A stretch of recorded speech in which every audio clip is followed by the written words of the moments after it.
प्रभु यीशु मसीह के नाम में आपको अनुग्रह, शांति और आशीष मिले।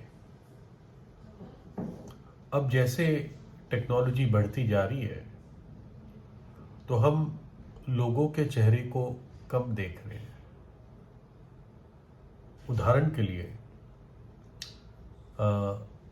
अभी तक हमारे देश में नहीं आया, लेकिन कई सारे देशों में आ गया है कि जब आप अपनी गाड़ी में डीजल या पेट्रोल भराने जाते हैं, या जैसे कहते हैं तेल भराने जाते हैं, तो कोई व्यक्ति आके नहीं भरता।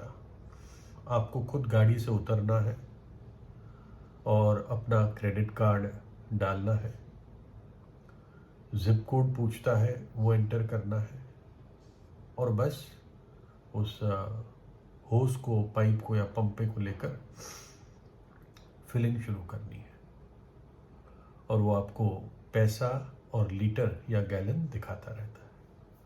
और जब टंकी भर जाती है तो ऑटोमेटिक बंद हो जाता है। अगर आपके पास क्रेडिट कार्ड नहीं है तो जो अंदर आदमी बैठा है उसको आप कुछ कैश देके आएंगे, और उस उतने कैश का आप डीजल भरेंगे, वो वहीं से प्रोग्राम करेगा। तो ज़्यादातर लोग गैस स्टेशन पे, पेट्रोल पंप पे चेहरा नहीं देखते बाहर के देशों में। यहाँ पर भी जल्दी ही आ जाएगा। और अब वेंडिंग मशीन होती है, आपको कोल्ड ड्रिंक चाहिए होता है, पानी की बोतल चाहिए होती है, कुछ चॉकलेट्स और ऐसी चीज़ें चाहिए होती है, तो वेंडिंग मशीन होता है, आपने पैसे डाले, अपने आप सामान गिरता है, आप उठा लेंगे, किसी का आप चेहरा नहीं देखेंगे। फास्ट फूड्स के रेस्टोरेंट होते हैं, मैकडोनल्ड जैसे, KFC, केंटकी फ्राइड चिकन वगैरह वगैरह।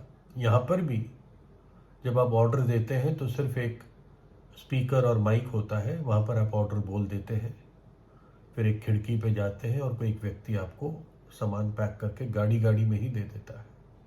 आपको अंदर जाने की ज़रूरत नहीं है। बैंक्स में पहले लोग लाइन में खड़े होते थे पैसे इकट्ठे करने के लिए, लेने के लिए, विड्रॉ करने के लिए। अब ATMs आ गए, किसी व्यक्ति का चेहरा नहीं देखते। और कई सारे ऐसे भी अब स्टोर्स, बड़े स्टोर्स हो गए हैं बाहर के देशों में। अब यहाँ तो ये आ गया है कि स्कैन करके एकदम प्राइस, दाम चार्ज किया जाता है व्यक्ति के द्वारा जो काउंटर पे खड़ा है। लेकिन अब ऐसे स्टोर्स आने लगे हैं, विशेषकर बाहर के देशों में, कि आप खुद ही जाते हैं, खुद ही स्कैन करते हैं, खुद ही पेमेंट करते हैं, चले जाते हैं। सिर्फ एक व्यक्ति कोई बाहर खड़ा होता है या खड़ी होती है जो आपके बिल को एक बार देख लेता है। तो कहने का मतलब ये है कि धीरे धीरे जो इंटरैक्शन होता है व्यक्ति व्यक्ति का, वो घटता जा रहा है ये सारी ऑनलाइन चीज़ों से। लोगों की ट्रैवल कम हो गई है, क्योंकि जूम मीटिंग से ही बिजनेस मीटिंग्स कर लेते हैं, तो लोग अब इधर से उधर ट्रैवल, यात्राएं कम हो गई है ना। लोगों का जो डायरेक्ट इंटरैक्शन था फेस टू फेस, वो घटने लगा है। हो सकता है बहुत कॉमन मैन या जो सड़क पे व्यक्ति ज़्यादा अपना काम करता है, बिजनेस करता है, सब्जियां बेचता है, उनके लिए इतना अभी एप्लीकेबल नहीं है, लेकिन वर्ल्ड ओवर ये बात पूरी हो रही है। लेकिन फिर भी मनुष्य तो अपना चेहरा बचा सकता है, लेकिन मनुष्य परमेश्वर के चेहरे से भाग नहीं पाएगा। दो प्रकार के व्यक्ति हैं जो परमेश्वर को देखेंगे। एक का सकारात्मक है और दूसरे का नकारात्मक है। एक आशा के साथ परमेश्वर का चेहरा देखना चाहेगा, और दूसरा एक नकारात्मक अर्थ के साथ परमेश्वर के सामने खड़ा होगा। पहले सकारात्मक को देखते हैं। एक व्यक्ति था जिसका नाम जोब था। बहुत दुख उसके जीवन में आए, उसके 10 बच्चे एक ही दिन में मर गए, उसका सारा व्यापार चौपट हो गया, उसकी भेड़ें, ऊंट, गधियां, बैल, जो सब कुछ था, खेत, सब कुछ खत्म और जल गया। उसके शरीर पर फोड़े हो गए, इतना उसे खुजली होती थी कि वो जो गमला होता है उसके टुकड़े से अपने आप को खरोंचता था। पत्नी का सपोर्ट हट गया, बड़े दुख में था। लेकिन इन दुखों में भी वो ये बात कहता है जोब 19 अध्याय में, मुझे तो निश्चय है कि मेरा छुड़ाने वाला जीवित है और वो अंत में पृथ्वी पर खड़ा होगा। और अपनी खाल के इस प्रकार नाश हो जाने के बाद भी मैं शरीर में होकर ईश्वर का दर्शन पाऊंगा। उसका दर्शन मैं आप अपनी आंखों से अपने लिए करूंगा और ना कोई दूसरा। यद्यपि मेरा दिल अंदर ही अंदर चूर चूर भी हो जाए तो भी मुझ में तो धार्मिकता का मूल पाया जाएगा।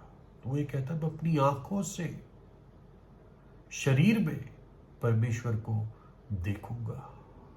ये उसकी आशा है, इसका ये इंतजार है, अपने दुखों में उसका ये इंतजार है कि मैं प्रभु को देखूंगा। वो परमेश्वर को कहता वो मेरा छुड़ाने वाला है। किस चीज से छुड़ाता है? पाप की सजा से, पाप की ताकत से और पाप के बंधन से प्रभु यीशु मसीह छुड़ाता है उस व्यक्ति को जो उस पर विश्वास करता है। यीशु मसीह ने कलवरी के क्रूस पर हमारे खातिर अपना प्राण दे दिया। मेरे और आपके लिए उसने दुख उठाया, हमारी सजा को और श्राप को अपने ऊपर लिया और तीसरे दिन मृत्यु में से जी उठा। प्रभु यीशु ने कहा मैं ही पुनरुत्थान और जीवन हूं। इसलिए जोब को भी विश्वास था कि जिसने मृत्यु को हराया वो मुझे भी मृत्यु पर जयवंत करेगा। इसलिए वो कहता है मैं अपनी ही आंखों से उसको देखूंगा, पुनरुत्थान में उसको देखूंगा, मेरा छुड़ाने वाला जीवित है। तो ये तो पहले किस्म के लोग हैं जो आशा के साथ इंतजार करते हैं एक दिन परमेश्वर के चेहरे को देखेंगे। लेकिन दूसरे वो हैं जो परमेश्वर से भागना चाहेंगे न्याय के दिन, लेकिन भाग नहीं पाएंगे। परमेश्वर कहता है ऐसे लोगों को, कौन मुझे भूमि पर उतार देगा? परंतु चाहे, ये वो व्यक्ति कहता है जो छिप गया है, कौन मुझे भूमि पर उतार देगा? और प्रभु कहता है परंतु चाहे तू उकाब की नाई ऊंचा उड़ता हो वरन तारागण के बीच अपना घोंसला बनाए हो तो भी मैं तुझे वहां से नीचे गिराऊंगा। परमेश्वर की ये वाणी है। तू तारागणों में भी, तू मार्स पे भी अपना घर बना ले, मैं वहां से भी तुझे खींचूंगा और तू मेरे सामने खड़ा होगा, तेरा न्याय होगा। क्योंकि पापों की मजदूरी मृत्यु है, सजा है, नरक का दंड है। फिर परमेश्वर की ये वाणी है, क्या कोई ऐसे गुप्त स्थानों में छिप सकता है कि मैं उसे ना देख सकूं? क्या स्वर्ग और पृथ्वी दोनों मुझसे परिपूर्ण नहीं है? मेरी आंखों से कौन छिप सकता है? फिर लिखा है क्योंकि चाहे वह खोद कर अधोलोक में उतर जाए, पृथ्वी के नीचे भी चले जाए, तो वहां से मैं हाथ बढ़ाकर उन्हें लाऊंगा। चाहे वे आकाश पर चढ़ जाए तो वहां से मैं उन्हें उतार लाऊंगा। चाहे वे करमेल में छिप जाए, पर्वत पर छिप जाए, परंतु वहां भी मैं उन्हें ढूंढ ढूंढ कर पकड़ लूंगा। और चाहे वे समुद्र की थाह में मेरी दृष्टि से ओट हो, वहां भी मैं सांप को उन्हें डसने की आज्ञा दूंगा। उनको परमेश्वर के सामने खड़ा होना पड़ेगा। फिर मैंने एक बड़ा श्वेत सिंहासन और उसको जो उस पर बैठा हुआ है देखा, जिसके सामने से पृथ्वी और आकाश भाग गए और उनके लिए जगह ना मिली। फिर मैंने छोटे बड़े सब मरे हुओं को सिंहासन के सामने खड़े हुए देखा। छोटे बड़े सब मरे हुओं को जिंदा खड़ा हुआ देखा। और पुस्तकें खोली गई और फिर एक और पुस्तक खोली गई, अर्थात जीवन की पुस्तक। और जैसे उन पुस्तकों में लिखा हुआ था उनके कामों के अनुसार मरे हुओं का न्याय किया गया। ये न्याय के दिन हो रहा है जो आने वाला है। और समुद्र ने उन मरे हुओं को जो उस स्थान में थे दे दिया, और मृत्यु और अधोलोक ने उन मरे हुओं को जो उनमें थे दे दिया, और उनमें से हरेक के कामों के अनुसार उनका न्याय किया गया। और मृत्यु और अधोलोक भी आग की झील में डाले गए। ये आग की झील तो दूसरी मृत्यु है। और जिस किसी का नाम जीवन की पुस्तक में लिखा हुआ ना मिले, वह आग की झील में डाला जाएगा। क्या आपका नाम जीवन की पुस्तक में पाया जाएगा?